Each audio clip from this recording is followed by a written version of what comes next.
Morning friend, આજે આપણે BCom sem 2 માં ફિનાન્શિયલ એકાઉન્ટિંગ માં યુનિટ નંબર 3 શાખાના હિસાબ એમાં 2024 માં પૂછાયેલો દાખલો જોઈએ છે. ક્વેશ્ચન નંબર 2 2024 માં પૂછાયેલો પ્રિયંકા સ્ટોર્સ લિમિટેડ તેની જુદી જુદી શાખાઓની મૂળ કિંમતે માલ મૂકે છે. કઈ કિંમતે માલ મોકલે છે? મૂળ કિંમત. શાખા ઉધાર અને રોકડેથી વેચાણ કરે છે, તો ઉધાર વેચાણ પણ આવશે, રોકડ વેચાણ પણ આવશે. તેની હિંમતનગર શાખાને લગતી માહિતી નીચે મુજબ છે. દેવાદારો, શરતી બાકી આખું માલ, સ્ટોક શરતો, મોકલેલ માલ, પરત કરેલ માલ, કુલ વેચાણ આપ્યું છે તો ઉપર નોંધ કહી છે કે ઉધાર વેચાણ પણ છે અને રોકડ વેચાણ પણ છે. તેમાં શોધવું પડશે. કુલ વેચાણમાં તમને ઉધાર વેચાણ મળશે દેવાદારો ખાતામાંથી, એટલે તમને રોકડ વેચાણ મળી જશે.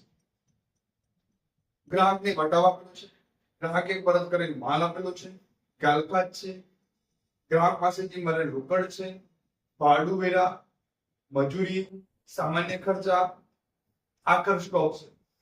ઉપરની માહિતી પરથી મુખ્ય ઓફિસના ચોપડામાં શાખા ખાતું અને શાખાના દેવાદારનું ખાતું તૈયાર. મિત્રો અહીંયા બે જ ખાતા બનાવવાના. કયા છે? એક શાખા ખાતું અને દેવાદાર. તો જો મેં અહીંયા શાખા ખાતું બનાવ્યું છે અને દેવાદાર ખાતું. વિગત રકમ ચલો આપણે સ્ટાર્ટ કરીએ. સૌથી પહેલા દેવાદારોની શરૂઆતની બાકી અને આખરની બાકી અહીંયા પણ આવશે અને દેવાદાર ખાતામાં પણ આવશે. બાકી આગળ લાવો. દેવાદાર 26,200, બાકી આગળ લઈ ગયા. દેવાદાર 33,100.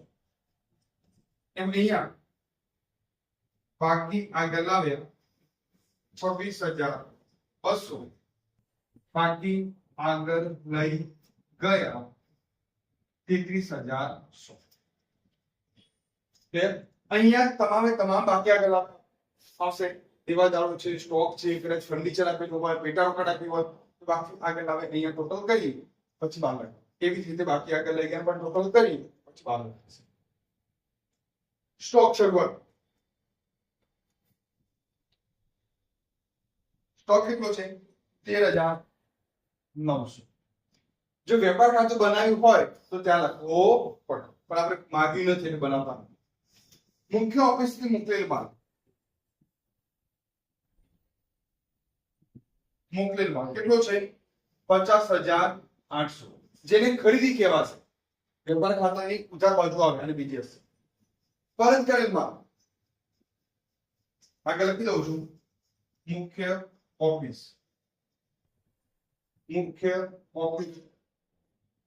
પરત કરેલ માલ કેટલો છે?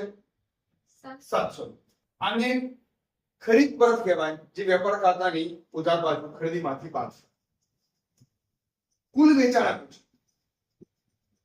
તો જ્યારે ઉધાર વેચાણ દેવાદાર ખાતામાંથી મળશે એટલે આપણે શું કરીશું? અહીંયા રોકડ વેચાણ લખીશું. કુલ વેચાણ કેટલું છે? 93,500 માંથી ઉધાર વેચાણ બાદ કરવાથી આ મળી જશે. આ કુલ વેચાણ છે. કુલ વેચાણ છે 93,500, એમાંથી અહીંયા તમને ઉધાર વેચાણ મળશે. જ્યારે શોધીશું ખાતું બંધ કરીને ત્યારે આમ અહીંયા લખી બાદ કરવાથી રોકડ વેચાણ મળી જશે. ગ્રાહકને વટાવ અહીંયા આવશે. ગ્રાહકને વટાવ કેટલો છે? બોલો તો 2720. આ વટાવની બીજી અસર દફાણશન ખાતું બનાવવાનું કયું હોય તો દફાણશન ખાતાની ઉધાર બાજુ. ગ્રાહકે પરત કરેલ માલ આની વેચાણ પરત કહેવાય. કેટલો છે? 580. આની વેચાણ પરત કહેવાય, જે વેપાર ખાતાની જવાબ હતો. ગાલફાત